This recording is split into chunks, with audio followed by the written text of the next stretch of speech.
one of the big transitional difficulties is going from an undergrad environment or a work environment or even like a master's environment to medical school, because medical school is very, very different from all of those places and all of those programs, and in both good ways as well as in pretty challenging ways. So, one thing that I think we all can appreciate as medical students is that there's a lot of camaraderie in most programs, right?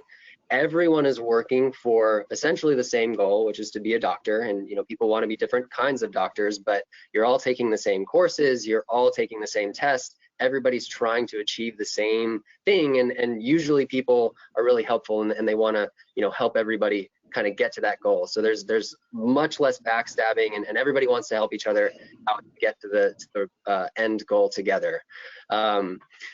Unlike in undergrad and potentially high school and middle school, a lot of the content that you're learning is going to be really relevant for your future, and you're really building a foundation that's helpful for being a good doctor. So even if some of the stuff doesn't seem like it is as pertinent for human health, for the most part, everything is going to be used at some point or another. Additionally, there's a lot of standardized resources for pretty much every single subject that will help you succeed both in your classes and on board exams. So if you have something that doesn't seem to be working for you, which we're going to talk a little bit about, a resource or a lecturer or something that may not gel with your learning style, there's something else out there that probably covers the same amount of material and is in a different format that will help you learn that content. And this is my favorite thing, is that for the most part, expectations are really clear, right?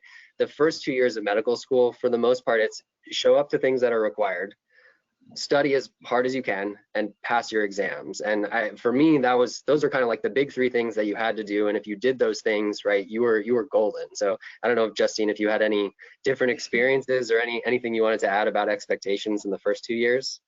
Pretty much, I mean, and kind of going back to what you mentioned on camaraderie, I agree. It really is like, it's so much nicer going through med school when you don't have to stress about being competitive with people, because the truth is you and your best friend actually both can match into the most competitive programs in the country. You both can do a competitive specialty, and it's not necessarily going to hurt you. In fact, sharing resources, being kind to other people, working together, it makes it just a nicer environment. And med school is stressful enough without having to worry about people being cutthroat. And I think most people realize that. And when you get to med school and you work together more, it's kind of nice, because I think it's a little bit more of a friendly and camaraderie type of environment that undergrad can sometimes be, because, it was kind of like, oh, we might not all get into med school, but you guys already made it. You're all here. You're all going to be doctors at the end of the day if you make it together. And so you really can work together well. I remember we had this big meeting when I first started med school with my whole med school class, and our dean put this picture of a finish line, like a marathon finish line, up on the screen. And he was like, put the date that we were going to graduate. And he says, and this date, 4 years from now, you're all going to be there crossing this finish line as doctors. And we can do it together, holding hands side by side. And so it's kind of just, it really is true that, you can help someone if they're struggling. Likewise, they might help you. You can share resources and things like that. And so that does make the experience so much better. Yeah, for sure. So along with all those good things, and as Justine mentioned, there's the good components can definitely help you with some of these challenges. And the challenges for med school are things that you probably have heard about, which is, the content and the amount of studying that you need to do are really unlike any other fields that you can imagine. And so again, this is, I don't want to try to scare anybody, because you absolutely can do it. Everybody who's here in this webinar right now is prepared and able to accomplish this, but just be aware that it's going to feel overwhelming. So just don't shy away from that feeling, and just be ready to experience it, because it's going to happen at one point or another. Another challenge is it's really like learning a new language, right? You're learning to speak to other physicians, you're learning to speak to people in other specialties, you're learning how to read radiographs, look at histology, like do anatomy, like dissections, like understanding like what words mean in physiology versus pharmacology. I mean, it's just so much information. So it's really, really exciting, and it's really thrilling to finally get like that grasp, but it takes a lot of time and it takes a lot of effort to learn this completely new language. Also, like what Justine mentioned, you're now in a group of essentially top performers in a relatively high pressure environment. But in most cases, I would say that being around all these people who all have the same goal and who are all working together to achieve it really alleviates a lot of that pressure. So, you know, you can, sometimes it can feel a little bit burdensome to really like, oh, I have to perform really well, I have to be the best. But just realize that you already are the best, right? The fact that you're in medical school means that you are like the cream of the crop, right? So you can kind of sit back, not sit back and relax, but you can kind of not feel like you have to be the greatest of the greatest of the greatest, because you're already at that point where you're going to be performing in the top of, you know, everyone in society.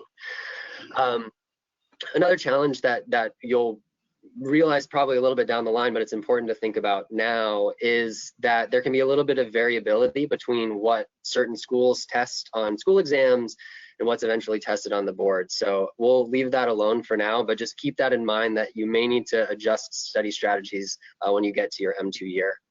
And speaking of study strategies, a lot of things that you probably used in undergrad are likely to be inadequate for medical school. So there are certain things that most med students like to do and do really well, and some of that comes over from undergrad, but you definitely will need to adjust study strategies, and sometimes you need to adopt completely new ones in order to keep up with all of the material that you're going to have to learn. So, you know, we mentioned about, you know, working with your classmates and how you can address some of these challenges, and I just wanted to highlight that medical schools know that this is really, really hard.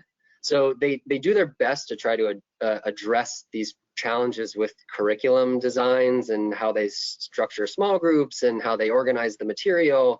But in the end, I would say, you know, that really only accounts for like 10, maybe 20% of how you're going to really address these challenges.